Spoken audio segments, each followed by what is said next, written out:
આપ સર્વને મારા જય મહાદેવ, જય માતાજી।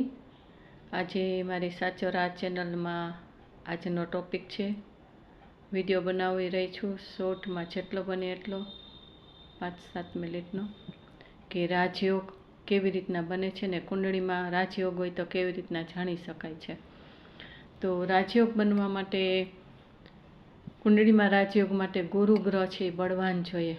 ગુરુ ગ્રહ માટે ગુરુની કૃપા સતત મળતી હોય, ગુરુના સાનિધ્યમાં આપણે સતત હોય અને ગુરુની સેવા કરતા હોય, ગુરુ પ્રત્યે શ્રદ્ધા હોય, કોઈ પણ ધર્મના, કોઈ પણ જ્ઞાતિના, કોઈ પણ સંતો, ઋષિમુનિઓ અથવા તો ગુરુ જેવા સાધક આત્માઓ, એના પ્રત્યેની આપણી શ્રદ્ધા હોય તો ગુરુ બળવાન બને છે। અને ગુરુ બળવાન હોય ને તો જ આપણે એ રાજયોગનો લાભ લઈ શકીએ છીએ। પૂર્વજન્મનો કોઈ પૂજા પાઠ કેવી રીતના આ રાજયોગ બની શકે? તો પૂર્વજન્મના પૂજા પાઠ, ધર્મ, તપ, જપ, ગુરુની સેવા, ઋષિમુનિઓની સેવા, વડીલોની સેવા, મા બાપની સેવા, જે આપણે ગુરુ માનતા હોય, જેને આપણે ગુરુ કહી શકાય, એને ખૂબ શાંતિ આપેલી હોય અને એના આશીર્વાદને કૃપા હોય તો કુંડળીમાં રાજયોગ બને છે। તો આ રાજયોગ બનતો હોય તો ગુરુ બળવાન જોઈએ। ગુરુ બળવાન હોય તો એનું ફળ શું મળે કે જેના કારણે આપણે કોઈ પણ કામ કરવા જાય, ઊંધું કામ કરીએ તો સીધું થઈ જાય, નાનું કામ કરીએ તેની મોટી સફળતા મળે। દરેક કામમાં જ્યાં હાથ નાખો ત્યાં સફળતા, સફળતા ને સફળતા। નાનું કામ કરો, મોટું કામ કરો, કોઈ પણ અભ્યાસ કરો તો ડિગ્રી કરો લ્યો કે કાંઈ પણ હોય તો બધે તમને ભણવામાં, કોઈ પણ કાર્યમાં, જીવનની કોઈ પણ સફળતા મેળવીને જે ઈચ્છા થાય એમાં સફળતા મળતી હોય છે અને ખૂબ ખૂબ એમાં સમૃદ્ધ બની શકાય છે। પૈસાથી તો ખૂબ જ એમાં રાજસુખ હોય છે, કે રાજસુખ કોને કહેવાય કે તમને ખબર જ હોય કે રાજ્યના રાજસુખ કોને કહેવાય અને એમાં શું શું આપણને મળી શકે તેવું રાજસુખ મળે છે। પરંતુ એની સાથે બીજા ગ્રહ જે ચંદ્ર, બુધ, શુક્ર, અમુક ગ્રહ જો સાથે સારા હોય ને તો જ આપણને ટકી શકે અને સંપૂર્ણ સુખને આપણે માણી શકીએ। નહીં તો રાજયોગ હોય પણ અમુક ગ્રહ બરાબર ન હોય કે અમુક દોષ આવતા હોય ને તે રાજયોગની સફળતા ન મળી શકે।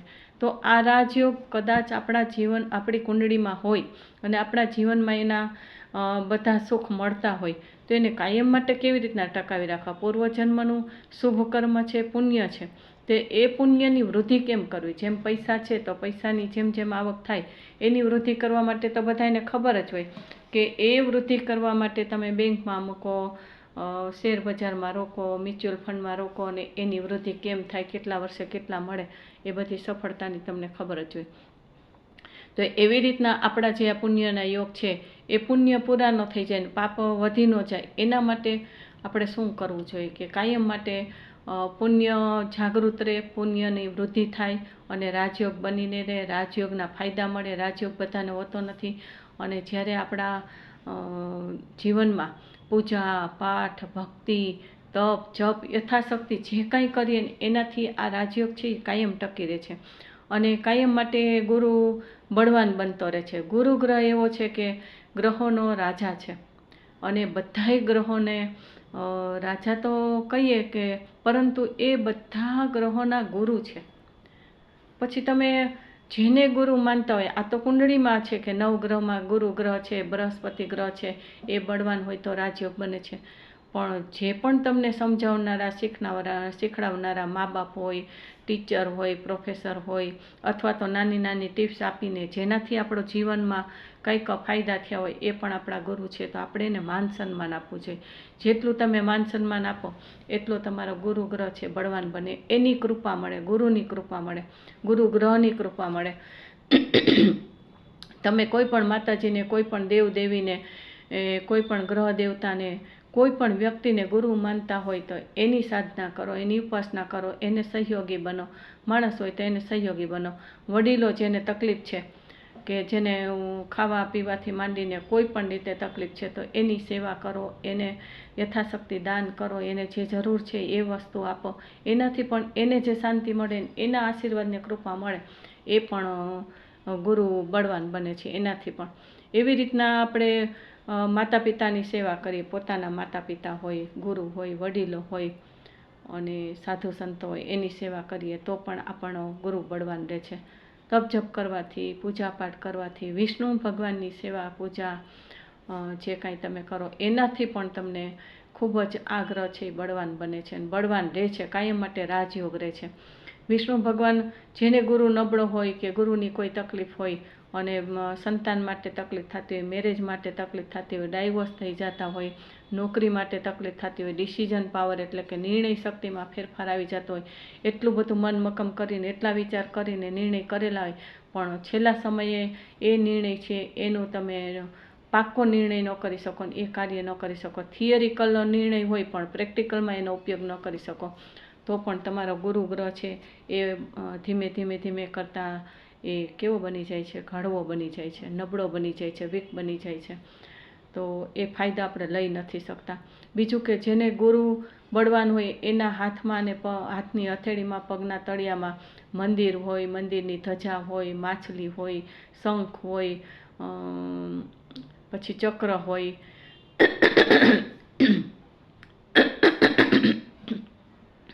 આવી ઘણી બધી નિશાનીઓ હોય છે, રેખા એવી રીતના બનતી હોય છે, લાઈન એવી રીતના બનતી હોય છે, એનાથી ખ્યાલ આવે છે.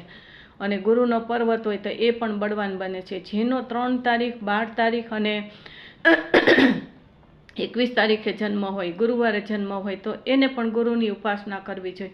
ગુરુને લગતું જેટલું મેં બીજા વિડીયોમાં પણ બતાવેલું છે કે એ વિડીયો જોશો તો તમને ખબર પડશે કે કેવી પૂજા કરાય, કેવું ધર્મ કરાય કે કેવી ગુરુની સેવા કરાય. એટલે વિષ્ણુ ભગવાન, ભગવાન જેવા ભગવાન આપણે જે બધા માનીએ છીએ ગુરુ વિષ્ણુ ભગવાનને, તો એ વિષ્ણુ ભગવાન કોને ગુરુ માનતા કે પોતાની સાધના કે પોતાનું કોઈ પણ કાર્ય કરવું હોય તો આપણા ગુરુ એક જીવનમાં હોવા જોઈએ. એવા ભગવાનને પણ અરસપરસ એ મહાદેવને ગુરુ માનતા ને મહાદેવ છે એ વિષ્ણુ ભગવાનને ગુરુ માનતા. કોઈ પણ સાધના કરે, કોઈ પણ કાર્ય કરે તો પહેલાં મહાદેવ વિષ્ણુ ભગવાનનું સ્મરણ કરે અને વિષ્ણુ ભગવાન મહાદેવનું સ્મરણ કરે. અને જોજો તમે કે જ્યાં હોય ત્યાં શ્રી રામ છે તો હનુમાનજી નું સ્વરૂપ ધારણ કરે, 11મો રુદ્ર અવતાર એનો બન્યો છે મહાદેવનો અને એની સાથે રહેવા માટે, એની સેવા કરવા માટે એ સ્વરૂપને ધારણ કરેલું હતું. તો આવી રીતના ગુરુની સેવા કરવાથી અને પીળી વસ્તુનું દાન કરવાથી, પૂજારીને દાન કરવાથી, બ્રાહ્મણોને દાન કરવાથી, જેને જરૂરિયાત છે એવી વ્યક્તિઓને દાન કરવાથી ઘણો બધો આપણો ગુરુ છે એ મજબૂત બને છે. 3 ગુરુવાર કરી શકાય, 12 ગુરુવાર કરી શકાય, 21 ગુરુવાર કરી શકાય. ટોટલ 3ની સંખ્યામાં કોઈ પણ દાન કરો, 300 ગ્રામ, 3 કિલો ચણાની દાળ, ચણાનો લોટ, પીળી વસ્તુ 3 વ્યક્તિને દાન કરો. કેળા દેવાય તો 3 કેળાનું દાન કરો અથવા તો 3 વ્યક્તિને 3 કેળા આપો. એવી રીતના 3 વ્યક્તિ, 12 વ્યક્તિ, 21 વ્યક્તિ યથાશક્તિ 3 રૂપિયાનું, 30 રૂપિયાનું, 21 રૂપિયાનું, આવી રીતના ટોટલ 3નો આંક આવતો હોય એવી રીતના તમે દાન કરી શકો છો. એનાથી પણ તમારો ગુરુ બળવાનને મજબૂત બને છે. અને ગુરુવાર રહેવાથી પણ ઘણો બધા ફાયદા થાય છે. અને રાજયોગ હોય તો એમાં વૃદ્ધિ થાય છે અને કાયમ માટે રાજયોગ ટકી રહે છે. અને રાજયોગ ન હોય તો પણ તમને આ બધી સફળતા જીવનમાં જોતી હોય તો ઘણો બધો ફરક પડે છે. અને એનું મેડિટેશન પણ થાય છે. ગુરુનું જ્ઞાન લેવા માટે પણ એનું મેડિટેશન થાય છે કે ઓમ ગુરવે નમઃ, ઓમ ગુરવે નમઃ. મન ભાવે તમારે જેટલું થાય એટલું ધ્યાન ધરીને તમે એક આસને બેસી જાઓ, પીળું આસન રાખો, પીળા વસ્ત્ર પહેરો, ગુરુવારે પીળા વસ્ત્ર પહેરો, પીળું વસ્ત્ર તમારી સાથે નાનો ટુકડો રૂમાલ રાખો તો એનાથી પણ ફેર પડે છે. અને પીળી વસ્તુ એટલે કે સોનું છે, પિત્તળ છે, પીળા કલરની ધાતુ છે એ તમારી પાસે રાખો. 30 ગ્રામ, 3 ગ્રામ જેવો 3 ટુકડા રાખો, એનાથી પણ ઘણો બધો ફેર પડશે. પીળા સિક્કા પૈસાના એ પણ તમે રાખો તો પણ ફેર પડશે. અને પીળું ચંદન, ક્રીમ ચંદન હંમેશા તમે કપાળે ચાંદલો કરો, ગળે ચાંદલો કરો, જેનાથી પણ ગુરુનો ગ્રહ અહીંયા છે તો પીળું તમે સ્કેચ પેનથી પીળું મીંડું કરો એટલે કે ડોટ્સ કરો, એનાથી પણ ફેર પડે છે. આ પેલી આંગળી છે આપણે ગુરુની આંગળી છે, એના દ્વારા પણ તમને ઘણો. અને જ્યારે પણ મંત્ર જાપ કરો ત્યારે પહેલી આંગળીથી ગુરુનો મંત્ર જાપ હોય એ તમે આવી રીતના બેસો તો આ જ્ઞાન મુદ્રા કહેવાય છે. આ જ્ઞાન મુદ્રા પહેલી આંગળીનો અંગૂઠો એટલે મગજ સુધી એ તમારા ભાવ પહોંચે છે અને મનને, મગજને શુદ્ધ કરીને આખા શરીરમાં આપણો જે પણ બળ જોતું હોય, આપણા પુણ્ય એટલે એના કારણે જે તકલીફ આવતી એ તકલીફો ન આવે.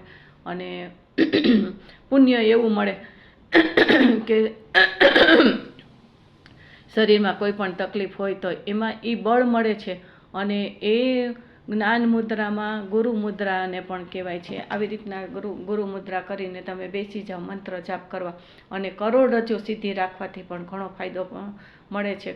કરોડરજ્જુ સીધી કરીને તપ જપ સાધના અને બેસવાની સ્ટાઇલ એ તમારી હંમેશા હોય તો શું થાય છે કે કરોડરજ્જુ જેટલી સીધી હોય એટલું મગજ સુધી આપણી વાયુ દરેક ઉર્જાઓ પહોંચે છે.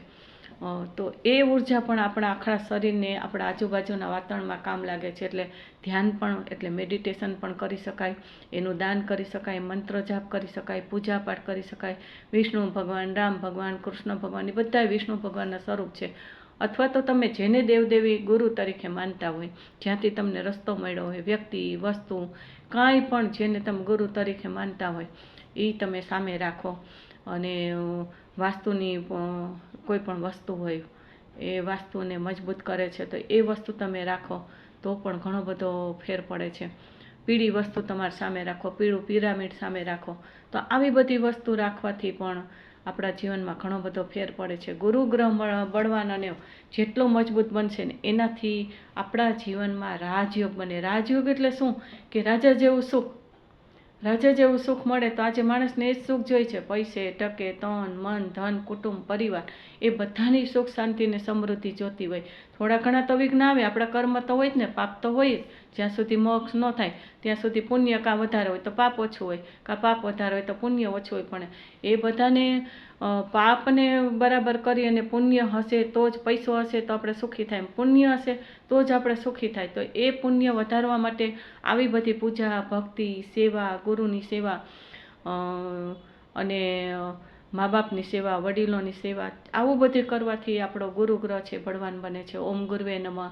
પિતૃદોષ આવતો હોય તો પણ પિતૃ છે એ કાર્ય પણ ગુરુના પેલા બળવાન બનાવવા માટે જ એ કાર્ય થાય છે કે ગુરુ બળવાન હોય તો પિતૃદોષ નથી આવતો. અને પિતૃઓ ફોટા મા બાપના હોય કે વડીલો હોય એના ફોટા તમે દક્ષિણ દિશામાં અથવા તો દક્ષિણ અને પશ્ચિમની વચ્ચે નૈઋત્ય કોણમાં રાખવાથી પણ એનું બળ ખૂબ જ મળે છે. અને સુખ શાંતિની સમૃદ્ધિ મળે છે. ગમે તેવો વાસ્તુદોષ હોય તો આપણે પ્રેરણા કરે છે.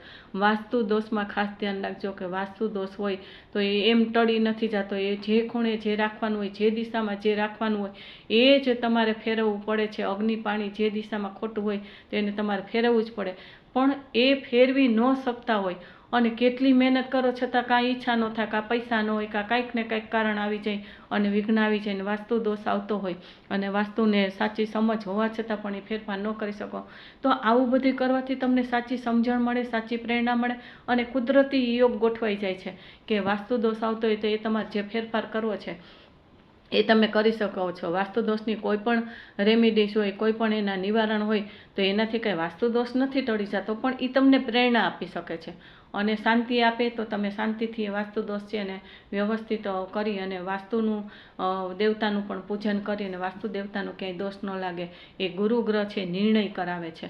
તો આવું બધું કરવાથી આપણે કોઈ પણ દોષ આવતા હોય, કોઈ પણ પાપ હોય તો પુણ્ય મળે છે, સાચો રસ્તો મળે છે અને આધ્યાત્મિક સાધના પણ મળે છે. દેહ ને આત્માનો જે ભેદ છે, નિશ્ચય ઉપર જેને સાધના કરવી, જેને આ સમજવું એને ખબર પડે કે નિશ્ચય ઉપર સાધના કરવી તો આપણે સદગુરુનો ભેટો થાય છે. સદગુરુ આપણને સામેથી મળી જાય, પણ આપણું એવું ઉપાદાન તૈયાર હોવું જોઈએ કે આપણે કઈ સાધના કરવી છે, કઈ પ્રકારનું સુખ જોઈએ છે, મોક્ષનું સુખ જોઈએ, સાચું સુખ જોઈએ છે કે ભૌતિક સુખ જોઈએ છે.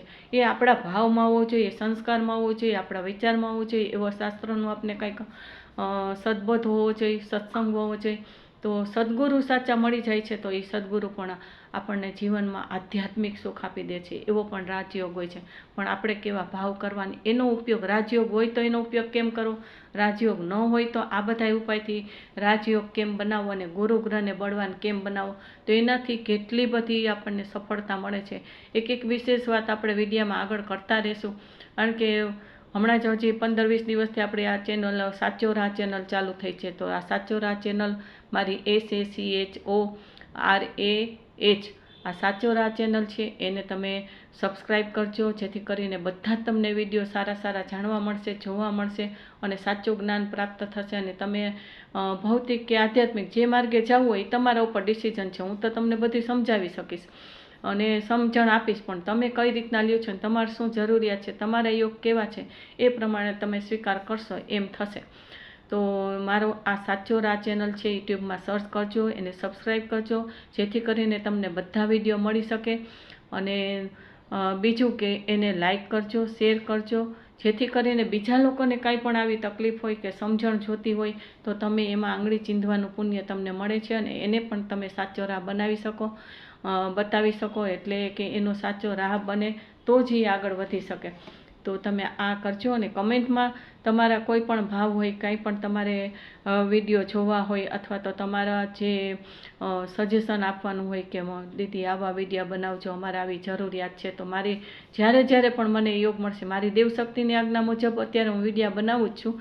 અને તમારા પણ કાંઈ પણ પ્રશ્નો હોય તો તમે મૂકજો, મને આજ્ઞા આવશે એ પ્રમાણે ચોક્કસ હું એ વિડીયો જે પ્રમાણે ટાઈમ મળશે એમ નાના મોટા વિડીયો મૂકીશ અને તમને સાચી સમજણ આપીશ. તો મારી સાચો રાહ ચેનલ દેવશક્તિની આજ્ઞા મુજબ છે અને આ સ્ટાર્ટ કરેલ છે આ ચેનલ. તો એમાં તમે લાઈક કરજો, શેર કરજો, સબસ્ક્રાઈબ કરજો અને કમેન્ટ કરજો કે તમારી શું માગ છે. માગ એટલે કે તમારે શું તકલીફો છે અને કેવા વિડીયોની તમને જરૂર છે, તમારે કેવી સમજણ કે કેવું તમારે શું ઈચ્છાઓ છે કે તમે સફળ થઈ શકો અને વિઘ્ન આવતા હોય તો એ વિઘ્ન તમારા દૂર થાય, એ ટાઈપના પણ હું વિડીયો બનાવીને મૂકીશ.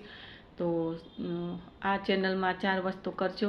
અને કાંઈ પણ તમે પૂજાપાઠ કરો તો ગણપતિ, સરસ્વતી માતા, તમારા કુળદેવી માતાજી અને સુરધનદેવ, સુરાપુરા દેવ, સિકોતેર, જે તમે શબ્દમાં બોલતા હોય એ પેઢી દર પેઢીના વડવા હોય એને યાદ કરજો. આ ચારેયનું સ્મરણ કરી અને પછી જ તમે પૂજાપાઠ કરશો તો તમને ખૂબ બળ મળશે, ખૂબ બળ મળશે અને ખૂબ તમે પ્રગતિ કરી શકશો અને તમને જલ્દી સફળ થશો. તો એ પણ તમારે 4 વસ્તુની જરૂર છે. 4ની પૂજા, કોઈ પણ કાર્ય કરતાં પહેલાં 4નું સ્મરણ કરવું જરૂરી છે. મારી ચેનલમાં 4 વસ્તુને આ આંગળીથી તમારે લાઈક, શેર, સબસ્ક્રાઈબ જે કાંઈ કરવાનું છે, આ ગુરુની આંગળી છે, એનાથી ડિસિઝન અને લોકોને ખૂબ પ્રેરણા મળશે. તો એ પણ કરજો. સરસ્વતી માતા પાસે પ્રાર્થના કરું છું કે મારા બોલવામાં, તમને સાંભળવામાં અને કાંઈ પણ મિનિંગમાં ફેર પડી જાય અથવા તો તમે અનુકરણ બરાબર ન કરો તો કોઈ તમને દોષ ન લાગે. અને વાણીનો દોષ કોઈ પણ પ્રકારનો ન આવે, તમારી સમજણમાં ફેર ન થવો જોઈએ. નહીંતર જો વાણીનો દોષ આવે તો આપણે બોલવાની તકલીફ થાય, એવા રોગ આવે, બ્રેઇન ટ્યુમર થાય, મગજને લગતી તકલીફો થાય, સાંભળવાની, બોલવાની, વાંચવાની, આ બધી તકલીફો, જ્ઞાનની જે આપણે દોષ લાગ્યો હોય, વિરાધના કરી હોય, અસાધના કરી હોય અને વાણીનો દોષ લાગ્યો હોય તો જ આ વસ્તુ બને છે. એટલે હું તમને જે સજેશન કરું છું હું આ વાણી દ્વારા કરું, દેવશક્તિની આજ્ઞા મુજબ. પણ મારી વાણી જે બોલાય છે એમાં ક્યાંક બોલવામાં ફેરફાર થઈ ગયો હોય, તમારે સાંભળવામાં ફેરફાર થઈ ગયો હોય તો સરસ્વતી માતા પાસે મારીને તમારા માટે પ્રાર્થના કરું છું અને એની ક્ષમા માગું છું કે કોઈ પણ દોષ હોય તમને ક્ષમ્ય કરજો અને અમારાથી એવું બોલાઈ ન જાય, તમારાથી એવું સાંભળાઈ ન જાય અને કોઈ પણ વાણીનો દોષ ન લાગે. એ તો એના માટે હું પ્રાર્થના કરું સરસ્વતી માતાને અને ક્ષમા માગું છું. જય મહાદેવ, જય માતાજી.